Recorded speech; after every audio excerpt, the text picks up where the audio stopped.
You're listening to the Champ Off-Road Podcast, presented by Amsoil.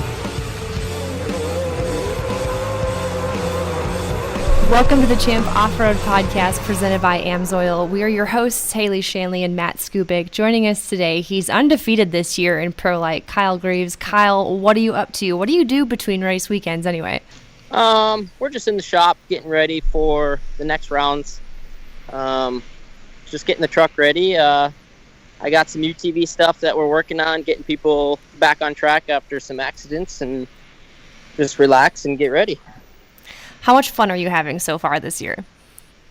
I'm definitely having a blast. It's way more fun than a UTV. Actually, it's it's so much different going from a two-wheel drive or a four-wheel drive UTV to a two-wheel drive with a bunch more power, some different suspension. You can change gearing, and it's a blast. I'm having fun with it. My father and I are working our butts off trying to make it faster every time. Now talk about opening a business. You own your own business. How's that been going for you? It's good. You know, when the side-by-side stuff first came in to which was the series Torque, that was about 3-4 years ago. I decided, I needed to get into this business because there wasn't many people around this area doing it. And I thought, you know what, this will be a good opportunity. And the Yamahas were just taking off, and now they're big. They're almost the main UTV out there. So to be a known name in the UTV area, it's definitely cool. Now what's next? You're very young. I mean, you're already growing in the ranks. You already own your own business. What are your goals? What are you hoping to accomplish in, say, the next 5 to 10 years? I'm not really sure. I just take it year by year, and if the racing stuff keeps going and going as good as it is, we're gonna keep trying to do that. But otherwise, I'm not really sure. I don't think too far ahead. I just kind of go with the flow for the moment and enjoy what I'm doing, and hope we can keep doing it.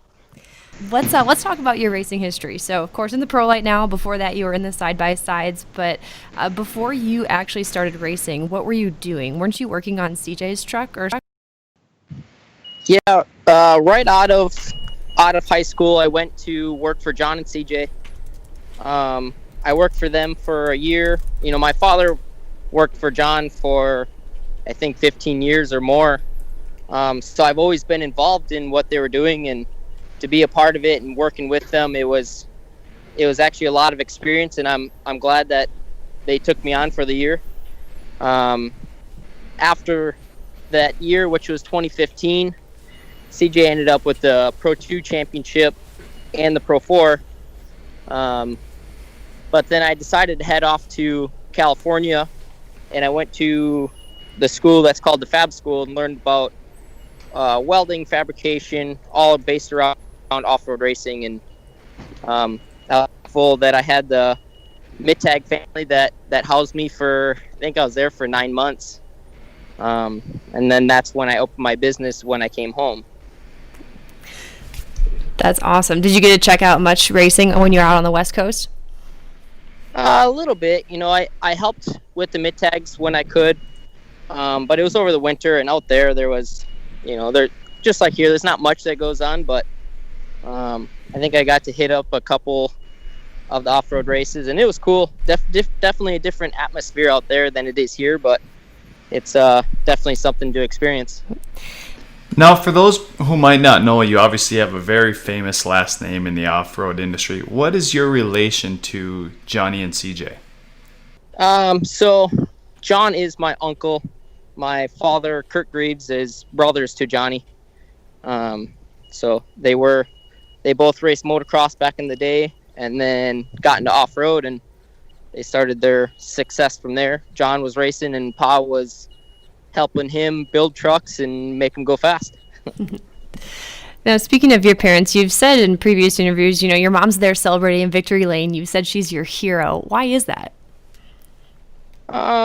She's just been so super supportive of what we've wanted to do with our lives. And, maybe to some it's not the way to go because it's racing and just having fun. But when Pa got out of racing and went to work for a machine shop, she was so pumped on, we're finally getting out of racing. And then I joined in. She's like, oh man, but she's been through a lot in her life, and she's been through cancer twice, and I'm so thankful to still have her around. So as much as I can keep her around and keep her happy, we're a happy family. That's amazing. awesome. As far as her cancer treatments, how's she doing now? She's good. She just she had bladder cancer a couple years ago, but she finished chemo and went through all the stuff for that, and she's been just enjoying life and taking it one step at a time, and hopefully it doesn't come back, and keep going. Actually, my mom has cancer, just recently diagnosed, so I know what the hardship and stuff it is from a child standpoint. Yeah, I'm extremely sorry to hear about that. It's definitely hard on a whole family. You're all trying to beat it with her and hope that we can make it all through together. So does that help push you forward to help maybe make you win some more races or whatever? Not necessarily, but kind of it just makes you work harder so you can impress her, while because you can't take every day for granted. You have to live every day like it's your last. Right. I mean, we haven't had a lot in our family, and we've had to go through a lot to get to where we are. So obviously the harder we work, hopefully the better outcome you have. Of course, you have the times where it's real tough and you don't want to keep going, but she's been through a lot, which pushes us to do what we want to do, and she's just as stoked about all this as I am. So to have her with me and the whole family, even my brother comes out and supports, and yeah, it's fun. It's becoming a real family organization for us, and we're happy. Awesome, man. Well, talk about your relationship with Corey Winter, since we're unfortunately kind of talking about really tough things. Corey was hurt at the first round of the year, and he's your teammate. Can you take us through kind of your relationship with him and how you're helping him deal with the tough times now, not being able to get in the truck? Yeah, I mean, he's definitely super bummed about it. He bought the truck from Chad Ford last, it was about a year and a half ago, and at Fall Crane, and Chad was renting it from him to race and ended up bending the truck up, so we cut it apart, and he actually came and lived with us for the last 3 months before the season started, and he put a lot of hard work and dedication into that truck just to go out there and then have that bummer deal.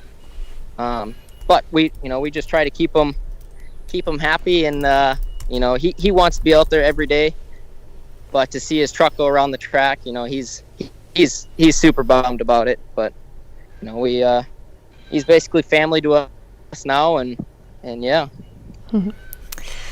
Now let's talk about ERX. Obviously, going back to a track we visited for the first 2 rounds. When you go back to a track you've already raced that year, do you race it differently your second time around, knowing it's just so fresh in your memory? Yeah. I mean, every time we get to somewhere, we're working on a setup. We'll go back with somewhat close to the same setup in the truck we have, but we want to change it, because if you don't change, you never know what could work or what's not going to work. So I love the track. It's so fun. There's so much flow. It gets rough, which makes it a driver's track. And yeah, I mean, I wish we had more of the pro light guys to come out and race with us, but unfortunately they're not able to. But I don't know, we'll see how this one goes. So what do you think it's going to take? Because we've heard a lot of this, like asking for people wishing they had more trucks, whatever the situation may be. What do you think it's going to take from not only racers, but like a series as well, to make sure we get more racers and sustain more racers for the future? I'm not really sure. It's what Champ Off-Road is our entry fee is going back to the drivers. So of course, the more drivers we have, the better payouts. And the minimum drivers we get, it's gonna really hurt us in the long run, because You know, we already have a hard enough time making our money back without big sponsors, and so I guess that's a tough question to answer that we haven't been able to answer for a while now. Kind of the $1 million question. So talk about going 4 for 4. What does that make it different going to ERX the second time? I mean, you're undefeated. I know we touched on going to the track already, but you're 4 for 4, haven't been beat. For one, what does that mean to you? And two, do you do anything different heading into ERX? You know, it's pretty undescribable feeling. You know, it's I never would have thought it. Our plan coming into the year was just to get some laps under our belt, have some fun, maybe get some podiums, and then to come out at the first 2 rounds like that, to go back to back, and then to do it again at Lena. It was definitely crazy. You know, we're not changing what we're doing. We're just going out there and having fun and hoping that the race comes to us. You know, we're not trying to push for wins, but of course we all want to win just as bad as the other one. And thanks for listening to the Champ Off-Road Podcast, presented by AMSOIL.